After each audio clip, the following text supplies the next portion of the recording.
গুৰুত্বপূৰ্ণ খবৰ কহৰা কাণ্ডই নতুন মূৰ লোৱা পৰিলক্ষিত হৈছে এবাৰ আইনী গোচৰ তৰিবৰ বাবে সাজু হৈছে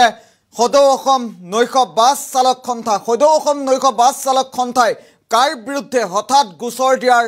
মন মেলিছে গোচৰ দিয়াৰ বাবে সিদ্ধান্ত গ্ৰহণ কৰিছে মুহূৰ্তত জনোৱাৰ চেষ্টা কৰিম ব্ৰেকিং নিউজ মুহূৰ্তত জনোৱাৰ চেষ্টা কৰিম সদৌ অসম নৈশ বাছ চালক সন্থা পুনৰ খৰব হৈছে পুনৰ ক্ষুণ্ণ হৈ পৰা পৰিলক্ষিত হৈছে এবাৰ একাংশ পৰ্টেলৰ বিৰুদ্ধে আইনী ব্যৱস্থা লবৰ বাবে সাজু হৈছে চালক সন্থাৰ নেতা ৰূপম দত্তৰ মন্তব্য অপভ্ৰংশ কৰাৰ অভিযোগত গোচৰ তৰিব পৰ্টেলৰ বিৰুদ্ধে চালক সন্থাৰ অভিযোগ ভিউৱাৰ্ছৰ আশাত ভিডিঅ' বাইট ইত্যাদি ভুলকৈ প্ৰচাৰ কৰিছে লগতে বৈকুণ্ঠ প্ৰিন্স নামৰ অভিনেতাগৰাকীৰ মন্তব্যক লৈ অসন্তুষ্ট হৈছে সদৌ অসম চালক সন্থা চালক ৰূপম দত্তৰ ব্যক্তিগত আক্ৰমণক লৈ অসন্তুষ্ট হৈছে বাছ চালক সন্থা উল্লেখ কৰাৰ চেষ্টা কৰিছো সদৌ অসম নৈশ বাছ চালক সন্থা পুনৰবাৰ ক্ষুণ্ণ হৈ পৰা পৰিলক্ষিত হৈছে এবাৰ একাংশ পৰ্টেলৰ বিৰুদ্ধে গোচৰ তৰিবৰ বাবে সাজু হৈছে আমি পুনৰবাৰ ফুল পেজত উল্লেখ কৰাৰ চেষ্টা কৰিম গুৰুত্বপূৰ্ণ খবৰটো এবাৰ একাংশ পৰ্টেলৰ বিৰুদ্ধে আইনী ব্যৱস্থা গ্ৰহণ কৰাৰ অভিযোগ উত্থাপন হৈছে সদৌ অসম নৈশ বাছ চালক সন্থা পুনৰবাৰ ক্ষুণ্ণ হৈ পৰিছে বৈকুণ্ঠ প্ৰিন্স নামৰ এগৰাকী অভিনেতাৰ বিৰুদ্ধেও অসন্তুষ্ট হৈছে সদৌ অসম বাছ চালক সন্থা চালক সন্থাৰ নেতা ৰূপম দত্তৰ মন্তব্য অপভ্ৰংশ কৰাৰ অভিযোগত গোচৰ তৰিব একাংশ পৰ্টেলৰ বিৰুদ্ধে চালক সন্থাৰ অভিযোগ ভিউৱাৰ্ছৰ আশাত ভিডিঅ' বাইট ইত্যাদি ভুলকৈ প্ৰচাৰ কৰিছে এগৰাকী অভিনেতা বৈকুণ্ঠ প্ৰিন্স নামৰ এগৰাকী অভিনেতাৰ মন্তব্যক লৈ ক্ষুণ্ণ হৈ পৰিছে অসন্তুষ্ট হৈ পৰিছে সদৌ অসম বাছ চালক সন্থা এখন বিশেষ পত্ৰ প্ৰেৰণ কৰিছে মুহূৰ্তত আমি সেই পত্ৰখন দেখুৱাৰ বাবে এই মুহূৰ্তত চেষ্টা কৰিম একাংশ পৰ্টেলৰ বিৰুদ্ধে আইনী ব্যৱস্থা ল'ব আইনী ব্যৱস্থা গ্ৰহণ কৰিব সদৌ অসম বাছ চালক সন্থাই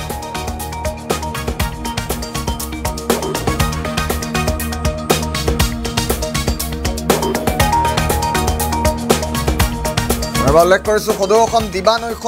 ছুপাৰ বাছ চালক সন্থাৰ তৰফৰ পৰা এই বিশেষ পত্ৰখন প্ৰেৰণ কৰা হৈছে কহৰা ঘটনা সন্দৰ্ভত যিহেতু এগৰাকী চালকক প্ৰহাৰ কৰাৰ গুৰুতৰ অভিযোগ উত্থাপন হৈছিল আৰু অৱশেষত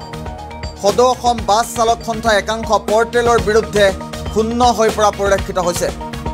আমি এই বিশেষ পত্ৰখনত কি লিখা আছে এবাৰ পঢ়ি শুনাই দিয়াৰ চেষ্টা কৰিম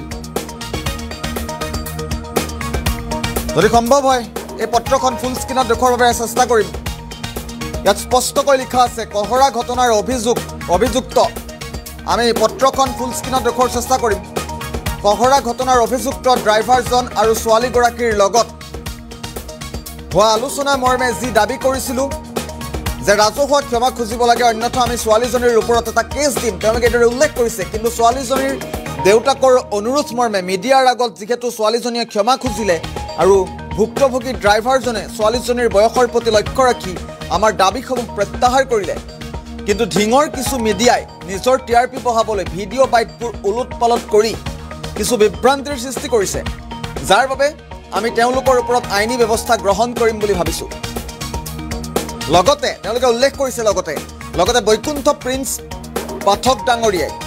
ৰূপম দত্ত ডাঙৰীয়াৰ প্ৰতি কৰা মন্তব্য আমি গৰিহণা প্ৰদান কৰিছোঁ কাৰণ ৰূপম দত্ত ডাঙৰীয়াই ব্যক্তিগত কোনো আন্দোলন কৰা নাছিল তেওঁ সাংগঠনিকভাৱে আগবাঢ়িছিল তেওঁ ব্যক্তিগতভাৱে কৰা আক্ৰমণ আমি মানি নলওঁ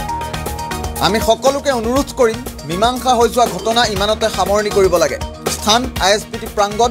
সময় 9 বজাত দুটাকৈ নাম্বাৰ তেওঁলোকে উল্লেখ কৰিছে আৰু এয়া সদৌ অসম বাছ চালক সন্থা এইদৰে ক্ষুণ্ণ হৈ পৰিছে একাংশ পৰ্টেলৰ বিৰুদ্ধে লগতে